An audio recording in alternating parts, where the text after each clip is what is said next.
Yon mga masters, bali may good news ako sa inyo. Bali, 8 videos araw-araw ang i-upload ko sa aking YouTube channel. Bali, 4 sa umaga at 4 sa gabi. Maraming salamat sa solid nyong suporta sa akin mga masters. At sa mga hindi nag-i-skip, maraming salamat sa inyo. Inuulit ko mga masters, 8 videos araw-araw na ang i-upload ko sa aking channel. Maraming salamat sa inyo mga masters. Magandang gabi mga masters, bali ngayon po ay 8 videos po ma-upload ko po sa aking YouTube channel. Tama nga mga masters, 8 videos nga po ma-upload ko. Yon, what's up mga masters? Nandito na naman tayo sa panibagong araw, panibagong kabanata na naman ang pagsasama-samahan natin ngayon guys.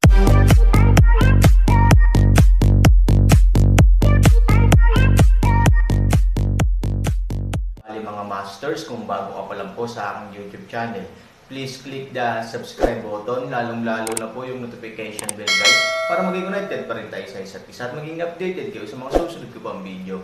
Bali mga masters, bago natin umpisahan ng kwento ay mag-shoutout po muna tayo para sa mga solid nating tagapakinig. Shoutout kay Mario Francisco, shoutout kay Casimiro Panlaan. Yun na nga mga masters, no? Bali hindi na ito patagalin. In 3, 2, 1, let's go! Mga master, 8 video na ang mapapakinggan nyo everyday, 4 sa umaga at 4 sa gabi. Salamat mga master. Sa oras na ito, mukhang mabigat ang mukha ni Aaron, na nasa inner room. Tahimik na dumungaw si Xiao Tao sa labas ng bintana at sinisigurado na pagkaalis ng nakatatandang martial sister na si Raoyu at ng iba pa, tinatapik niya ang kanyang dibdib ng may matagal na takot. Ngunit nang papalakpak siya sa kanyang dibdib at huminga, bigla niyang nalaman na si Han Sunny ay nakatitig sa ilang bahagi ng kanyang katawan. Biglang namula ang mukha ni Xiao Tao at napalingon siya sa takot. Mabilis na lumapit sa kanya si Aaron, ang mga matang parang tanglaw na nakatitig pa rin sa kanya. Ibinaon ni Xiao Tao ang kanyang ulo at natakot sandali, Mr. Aaron, ikaw. Hindi nagsalita si Aaron. Hinawakan niya ang kamay ni Xiao Tao. Gustong kumawala ni Xiao Tao, ngunit nalaman niyang hindi pa rin siya makakarating. Tumingin siya kay Aaron sa takot. Sa oras na ito, napansin ni Xiao Tao na si Han Sunny ay nakatitig sa kanyang braso sa halip na kung ano ang iniisip niya. Ano ito? Hawak ni Aaron ang jade arm ni Xiao Tao. Sa braso ng jade, mayroong isang maliit na tato tulad ng berdeng selyo, na maaaring hindi mahalaga, ngunit ang pattern sa berdeng selyo ay labis na kinakabahan sa Aaron. Sapagkat ito ay parang 2 gisantes, at kapareho ng palakol ng pango. Nasaktan at natakot si Xiao Tao ni Aaron, Young Master, pwede mo ba akong bitawan? Napansin ni Aaron ang kanyang gaff.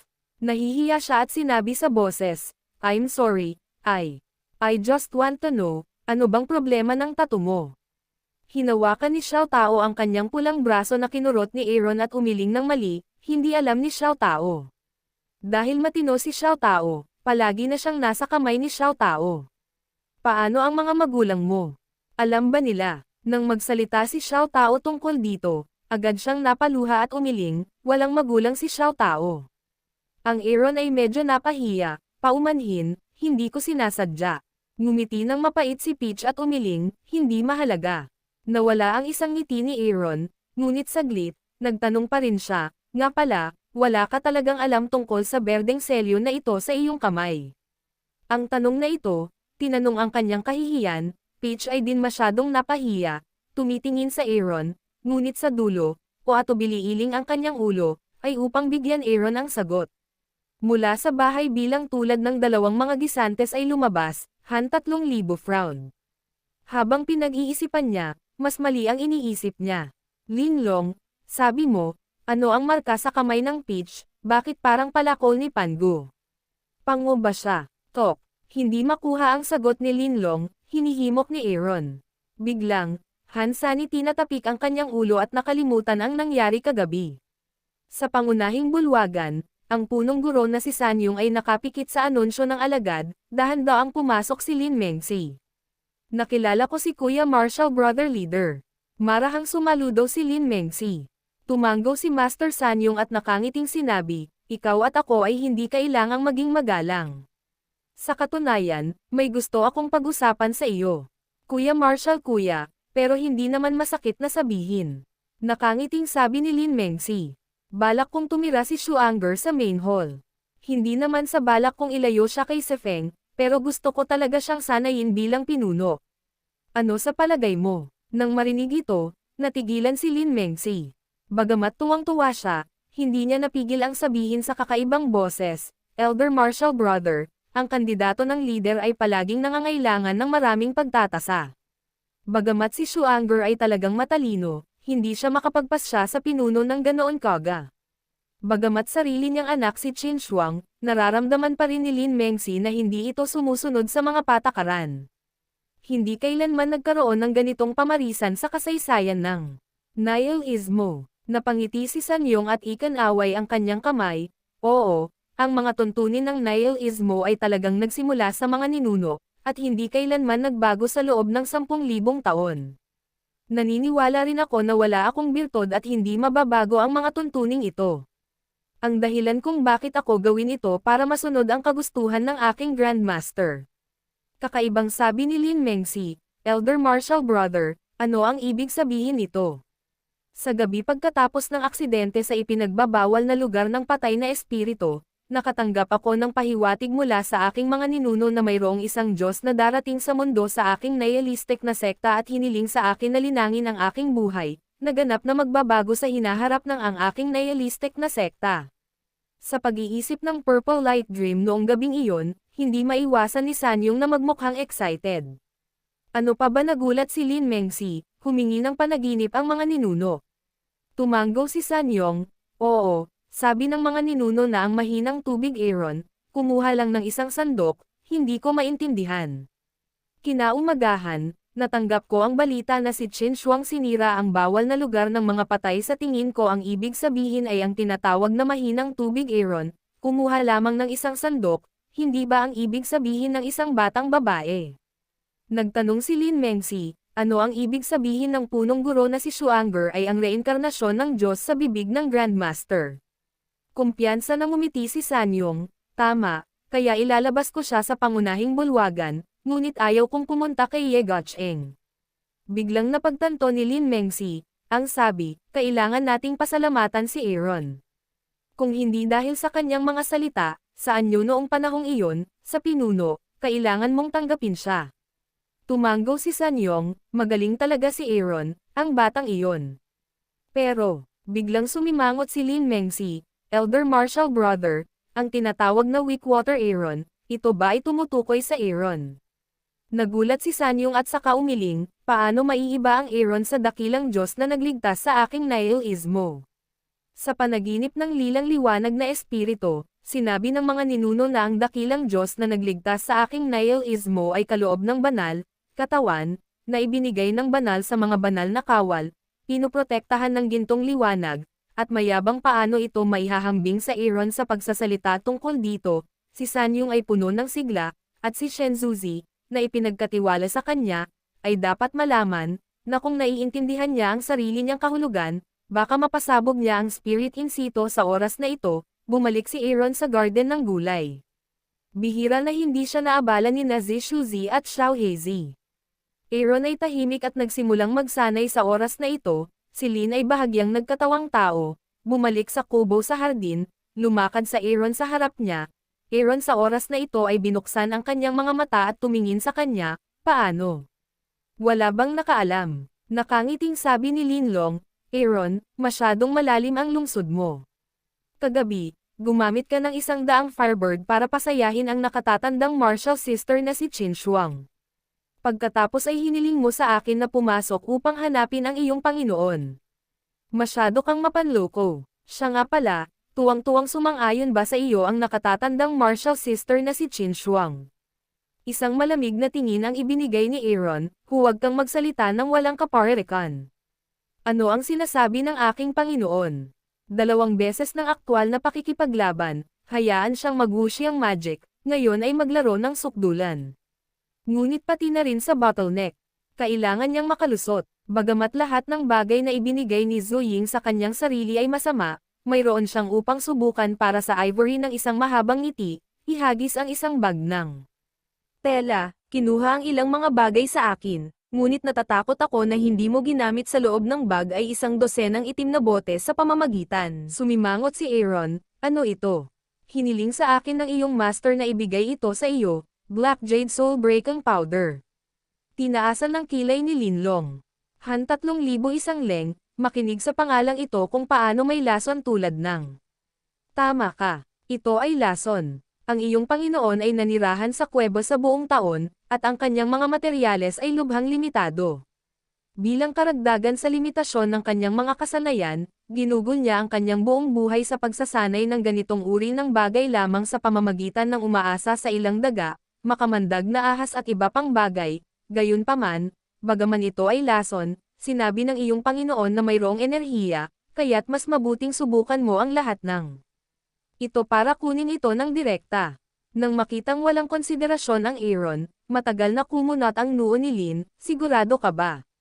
Nang ibigay ito sa akin ng iyong amo, sinabi niyang piliin mo itong mabuti. Dahil ang mga bagay na ito, kahit siya ay natatakot na gamitin, ay ganap na ginagamit, habang si Stock.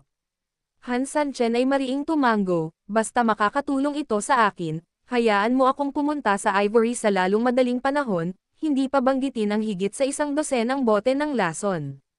Kahit na ang buong mundo ay puno ng lason, ako rin ang matigas ngunit walang kamatayang matandang uod. Siya ay naparito sa mundo upang iligtas si Ivory at Nyener, ngunit naunawaan din niya na ang pagiging masyadong mainipin ay magpapabagsak lamang sa kanya sa bitag ng kabilang panig at hindi kailanman tumalikod sa oras na iyon, hindi niya mailigtas ang mga tao, at kahit na kinaladkad si Ivory sa likod. Kaya't nais ni Aaron na mabilis na mapataas ang kanyang lakas, kahit na nihilist o Zuying ang kanyang lakas, hindi tatanggi ang Aaron na ito ay magdudulot ng malaking pinsala sa kalusugan ni Aaron at kahit na ang Aaron ay walang pakialam. Extreme yung skill of Falling Rain Sword, at ang Aaron ay talagang naging isang melting pot, na isang napakadelikadong senyales para sa sino mang practitioner ay. Alam din ni Linlong na ang determinasyon ng Aaron ay mahirap baguhin ng sino man, lalo na sa kaso ng Ivory walang makakapigil sa kanya. Bueno, babalik ako sa iyong katawan para magsanay ng husto, ang tanging magagawa ni Linlong ay ang sumulong at umatras kasama siya. Sa sandaling umalis si Linlong, ininom ni Han Sanchen ang lahat ng 12-dosenang bote ng Black Jade Soul Breaking Powder nang hindi iniisip ang tungkol dito. Pagkatapos ay umupo ulit siya sa kama at nagsimulang gamitin ang kanyang kung fu para ayusin ang kanyang paghinga. Hindi nagtagal, sa pagpasok ng likido sa katawan, agad na naramdaman ni Aaron ang mahinang enerhiya na dahan-daang dumadaloy sa katawan. Kahit na ang enerhiya ng Haiyuduan Hansan ay hindi kasing ganda ng sa bote ng enerhiya ng Esmeralda sa Nihilistic Sect, ito ay ginawa ni Zuying ng may matinding pagsisikap. Sa kakanyahan ng kasanayan, mayroon din itong epekto. Kung mahigit 100 bote ang naubos, magagawa ng cobbler si Zhuge Liang. Ngunit hindi ito nagtagal. Nang tipunin ni Aaron ang kanyang enerhiya sa dantian at sinubukang sumalungat sa hangganan sa pagitan ng kung ano ang mayroon siya at kung ano ang wala sa kanya, bigla na lang, ang ibang enerhiya sa buong katawan ng tao ay parang pagkawala ng kalooban, at ito ay ganap na wala sa kontrol at baliw na lumabas sa hangganan, at sa lalong madaling panahon nagkaroon ng malaking banggaan sa enerhiya ng Aaron. Sa ilalim ng banggaan, ang enerhiya na kinokontrol ng Aaron ay ganap ding nawalan ng kontrol, nanginginig sa mga enerhiyang iyon. Aaron nais na magtrabaho ng husto upang kontrolin, lamang ng isang lift gas, ang buong lalamunan ay magiging isang mainit, dugo direkta sa kahabaan ng bibig mabaliw sa labas. Alam ni Aaron na siya ay nalasan, at ang kanyang katawan ay ganap na wala sa kontrol, at ilang mga daloy ng enerhiya ang nakikipaglaban sa isa't isa, na kinuha ang katawan ni Aaron bilang isang larangan ng digmaan. Ang sakit sa impact na dulot ng banggaan ng enerhiya at ang sakit ng lason sa katawan na dulot ng Black Jade Soul Breaking Powder ay nagpaparamdam kay Aaron na parang nakagat ng 10,000 langgam, nasusunog sa apoy, nakakagat ng ngipin at nanginginig. Kung may tao sa ganitong oras, magugulat siya sa nakakatakot na mukha ni Aaron. Pagkalipas ng ilang oras, ang pawis ni Aaron ay ganap na nabasa ang kanyang damit, mapatla siya ay nagngangalit ang kanyang mga ngipin, minsan, hindi mabilang na beses na malapit na niyang ipikit ang kanyang mga mata, sa oras na iyon ay hahayaan niyang isipin niya si Ivory, kapag ang mukha ni Ivory, lumitaw sa Aaron's utak, Aaron kahit na sa mahirap, maaari ring mabuhay. Sa gabi, ilang mga daloy ng enerhiya sa katawan ni Aaron sa wakas ay tumigil sa pakikipaglaban, at sinimulan nilang ayusin ang nasirang katawan ni Aaron, hindi lamang ang kasalukuyang lason, kundi pati na rin ang mga pinsalang dinanas ng Aaron noon. Ang Aaron ay napaka-komportable, tulad ng paglubog sa sikat ng araw na banyo sa pangkalahatan. Ang higit na kasiya siya sa Aaron ay pagkatapos na ang bawat isa sa tatlong enerhiya ay gampanan ang kanyang sariling mga tungkulin, isang bagay na nagpapakilig sa kanya ang nangyari. Ang itim na enerhiya ng Tianyin, enerhiyang ginto at ang kanilang sariling enerhiya, na parang umabot sa isang pinagkasunduan, ay nagsimulang magtagpo patungo sa dantian, at patuloy na magkakaugnay sa isa't isa, at sa wakas, ang dantian ng Aaron ay bumuo ng isang bagong katawan.